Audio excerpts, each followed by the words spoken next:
বৃষ্টি হচ্ছে, সোলার ফ্যানের বাতাস খাচ্ছি, খুব আরাম পাচ্ছি। কারেন্ট নাই।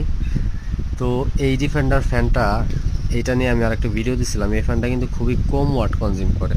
আপনার ফুল স্পিডে এটা আপনার অনলি 13 থেকে 14 ওয়াট কনজিউম করে, যেটা দিয়ে 30 অ্যাম্পিয়ার ব্যাটারি। আমার এই ব্যাটারিটা দিয়ে 22 ঘন্টা প্লাস ব্যাকআপ পাওয়া যায় টানা চালাইলে, আর এতক্ষণ চালানোর প্রয়োজনও পড়ে না।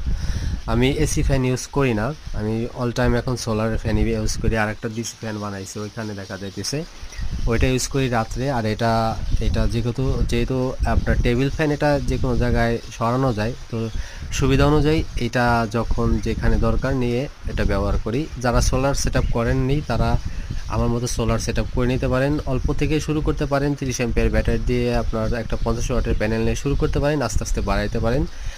আপনার গরম থেকে বাঁচার জন্য বেস্ট একটা অপশন। সবাই ভালো থাকবেন, সুস্থ থাকবেন। আসসালামু আলাইকুম।